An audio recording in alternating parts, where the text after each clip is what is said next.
iBoan කියලා පිළිගන්නවා SL Master YouTube channel එකෙන් තවත් වීඩියෝ එකකට. අද අපි කතා කරන්න යන්නේ Vivo වලගේ V series එක අලුතෙන් මිනිකුත් කරපු Vivo V90 කියන ෆෝන් එක පිළිබඳව. ඔයගොල්ලෝ දන්නවා මේ Vivo කියන ආයතනයේ ගොඩක් අඩු මුදලට හොඳ ස්පෙක්ස් එක්ක හොඳ ෆෝන් එකක් දෙන්න කටයුතු කරන ආයතනයක්. අපිට මේ ෆෝන් එක හඳුන්වන්න පුළුවන් mid range ෆෝන් එකක් විදිහට. කොහොමද මේ ෆෝන් එක නිකුත් කරලා තිබුණත් ශ්‍රී ලංකාව තුල නම් තාම බලා ගන්න හම්බ වෙන්නේ නැහැ. කොහොමද අපි මේ වීඩියෝ එකෙන් කතා කරමු මේ ෆෝන් එකේ ස්පෙක්ස් ගැන. ඒ වගේම කියනවා මම මීට කලින් Oppo A92s කියන ෆෝන් එක පිළිබඳව සහ Redmi Note 9 Pro කියන ෆෝන් එක පිළිබඳව වීඩියෝ කරලා තියෙනවා. ඔයගොල්ලන්ට මේ උඩ පෙන්නන කාඩ් වලින් ඒකත් බලා ගන්න පුළුවන්. එහෙනම් අපි වීඩියෝ එකට ගිහලා කතා කරමු. මේ ෆෝන් එක කොහොමද? Vivo වල මේ ෆෝන් එකට දීලා තියෙන අලුත් ස්පෙක්ස් මොනවාද? ඒ වගේ අපි මේ වීඩියෝ එකෙන් කතා කරමු. ඒ වගේම කියනවා SL Master YouTube channel subscribe කරලා නැත්නම් subscribe කරන්න, bell icon එක click කරලා තියාගන්න. එතකොට අපි වීඩියෝ දාපු ගමන් notification එක ගෙන්න ගන්න පුළුවන්. එහෙනම් අපි වීඩියෝ එකට ගිහලා මේක ගැන කතා කරමු. එහෙනම් අපි සුපර් විදිහටම කතා කරමු මේ ෆෝන් එකේ බොඩි එක සහ ඩිස්ප්ලේ එක ගැන. අපිට මේක බලා ගන්න පුළුවන් සුපර් AMOLED ඩිස්ප්ලේ එකක්. ඒ වගේම මේකේ ඩිස්ප්ලේ සයිස් එක විදිහට බලා ගන්න පුළුවන් අඟල් 6.44. ඒ වගේම මේකේ ස්ක්‍රීන් ටු බොඩි රේෂියෝ එක විදිහට 83.7ක් බලා ගන්න පුළුවන්. ඒ වගේම මේකේ ඩිස්ප්ලේ රෙසලූෂන් එක විදිහට අපිට බලා ගන්න පුළුවන් 1080ත් 2400ත් පික්සල් විදිහට. ඒ කියන්නේ අපිට මේකේ full HD ඩිස්ප්ලේ එකක් තමයි බලා ගන්න පුළුවන් වෙන්නේ. ඒ වගේම මේකේ පික්සල් ඩෙන්සිටි එක විදිහට 409ක් අපිට හඳුන්වන්නත් පුළුවන්. ඊළඟට අපි කතා කරමු මේකේ බොඩි එක ගැන. මේකේ අපිට glass font එකක් බලා ගන්න පුළුවන්. ඒ වගේම plastic back එකක් තමයි අපිට මේ ෆෝන් එක බලා ගන්න පුළුවන් වෙන්නේ. ඒ වගේම plastic frame එකක් තමයි තවදුරටත් මේ ෆෝන් එකේ තියෙන්නේ. ඒ වගේම අපිට මේකේ dual sim පාවිච්චි කරන්න පුළුවන්. මේ sim දාන්න පුළුවන් nano sim දෙයක් විදිහට තමයි මේක අපිට dual sim පාවිච්චි කරන්න පුළුවන් කමක් තියෙන්නේ. මම හිතනවා ඔයගොල්ලන්ට මම මේ කියපු අදහස් ටිකෙන් ඔයගොල්ලන්ට පුළුවන් ඇති මේකේ display එක සහ body එක ගැන හොඳ අදහසක් ගන්න. ඒ වගේම super AMOLED display එකක් තියෙනවා කියන්නේ මේ ෆෝන් එකේ හොඳ battery usage එකක් බලා ගන්න පුළුවන් වෙනවා. ඒ වගේම colourful display එකක් බලා ගන්න පුළුවන් මේ super AMOLED display එක හේතුවෙන්. ඒ වගේම මම හිතනවා Vivo සමාගමෙන් දකින්න හොඳ දෙයක් විදිහට මේ වගේ mid range ෆෝන් එකකට super AMOLED display එකක් දෙන එක ගොඩක් හොඳ දෙයක් කියලා අපිට බලා ගන්න පුළුවන්. ඊළඟට අපි කතා කරමු මේ ෆෝන් එකේ performance ගැන. ඒ කියන්නේ OS එක chipset එක ගැන අපි ඊළඟට කතා කරමු. මේ ෆෝන් එකේ අපිට බලා ගන්න පුළුවන් ඉන්නේ OS එක විදිහට Android 10. ඒකම ඔයගොල්ලෝ දන්නවා Vivo වල විසින් මේ Android කියන OS එක customize කරලා ඒගොල්ලෝ හදනවා Fun Touch කියලා. මේ Fun Touch 10.0 කියන version එක තමයි අපිට මේ ෆෝන් එක බලා ගන්න පුළුවන් වෙන්නේ. මේ හේතුව නිසා ඔයගොල්ලන්ට හොඳ themes බලා ගන්න පුළුවන්.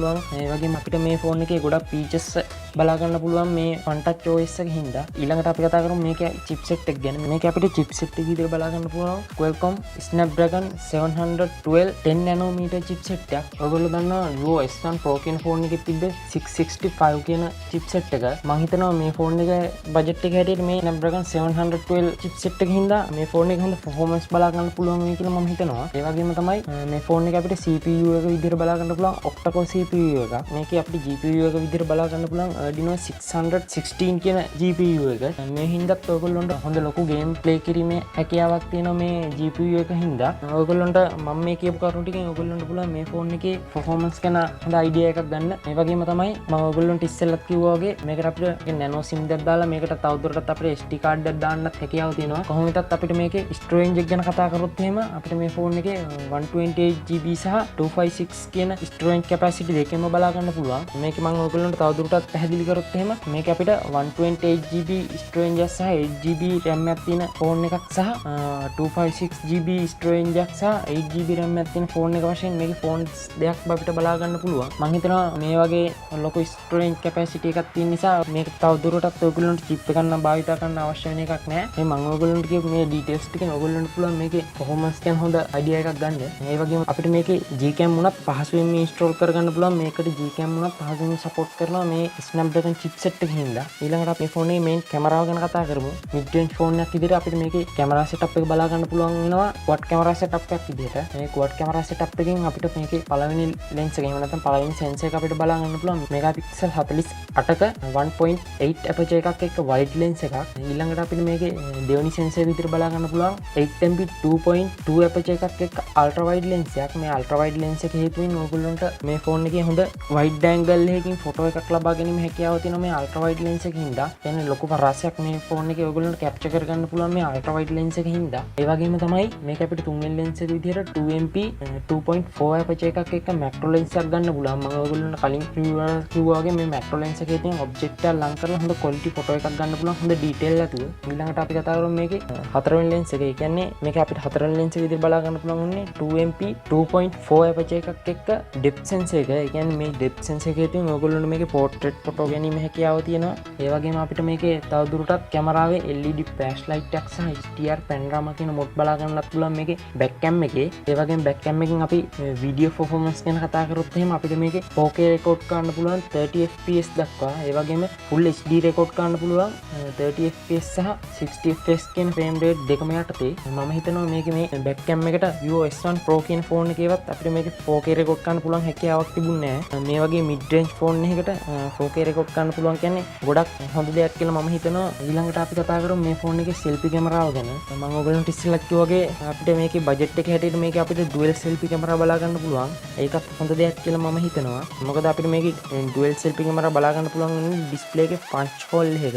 ඒකත් ගොඩක් හොඳ දෙයක්. එතකොට අපිට මේ punch hole එක හේතුවෙන් display එකේ ලොකු ප්‍රමාණයක් අපිට මේකේ පාවිච්චි කරන්න පුළුවන් හැකියාවක් තියෙනවා. ඔයගොල්ලෝ දන්නවා notch එකක් වගේ තිබ්බොත් අපි game එකක් ගහද්දී සමහරට මේ game එකේ කොටස් සමහර තැන් මේ notch එක හේතුවෙන් වැහෙනවා. ඒක නිසා මම හිතනවා මේ punch hole එක නිසා අපිට මේ display එක full පාවිච්චි කරන්න පුළුවන් හැකියාවක් එනවා. ඒ වගේම අපිට මේකේ selfie camera බලා ගන්න පුළුවන් වෙන්නේ 32MP 2.1 aperture එකක් එක්ක wide lens එකක්. පළවෙනි lens එක විදිහට අපිට බලා ගන්න පුළුවන් selfie cameraවේ. ඒ වගේම දෙවෙනි lens එක විදිහට අපිට බලා ගන්න පුළුවන් 8MP 2.3 aperture එකක් එක්ක ultra wide lens එකක්. මම හිතනවා මේ හේතුව නිසා ඔයගොල්ලන්ට මේකේ selfie camera අනුත් හොඳ detail photo එකක් ගන්න පුළුවන්. ඒ වගේම මේකේ wide angle lens එකක් තියෙන නිසා low light වල වුණත් ඔයගොල්ලන්ට මේකේ හොඳට performance බලා ගන්න පුළුවන් මේ camera lens එකේ. ඒ වගේම තමයි selfie camera එකේ තියෙන features විදිහට අපිට මේකේ HDR photo capture කරන්න පුළුවන්. ඒ වගේම තමයි selfie camera video performance ගැන කතා කරොත් අපිට මේකේ full HD යටතේ 30 fps දක්වා video record කරන්න පුළුවන් හැකියාවක් තියෙන මේකේ selfie camera වෙනුත්. මම හිතනවා ඔයගොල්ලන්ට මේකේ camera දෙකම පිළිබඳ හොඳ idea එකක් ගන්න පුළුවන් වෙන්නේ නැති මම මේ කියපු details ටික හේතුවෙන්. මම හිතනවා මේකේ budget එක හැටියට මේ phone එකේ කැමරාව ගොඩක් හොඳට improve කරලා තියෙනවා කියලා. ඊළඟට අපිට මේකේ තවදුරටත් 3.5 headphone jack එකක් බලා ගන්න පුළුවන්. ඒ වගේම Bluetooth 5.0 බලා ගන්න පුළුවන්. ඒ වගේම GPS USB type C port එකකුත් අපිට මේ phone එක තුල බලා ගන්න පුළුවන්. හරි අපි ඊළඟට කතා කරමු මේ phone එකේ biometrics සහ sensors ගැන. අපිට මේ phone එකේ biometrics විදිහට බලා ගන්න පුළුවන් face recognition සහ fingerprint කියන දෙකම. ඒ වගේම අපිට මේකේ fingerprint එක බලා ගන්න පුළුවන් වෙන්නේ under display fingerprint එකක් විදිහට. මම හිතනවා ඒකත් හොඳ දෙයක්. හැබැයි කොහොම වෙතත් මේක අපිට side mounted fingerprint එකක් වගේ දුන්නා නම් මේක තවදුරටත් හොඳයි කියලා මම හිතනවා. ඒ වගේම ඔයගොල්ලෝගේ අදහසත් මේක fingerprint එක ගැන comment කරගෙන යන්න. ඒ වගේම අපිට මේක තවදුරටත් accelerometer සහ gyroscope සහ proximity සහ compass කියන sensors ටික බලා ගන්න පුළුවන් සුපුරුදු විදිහටම.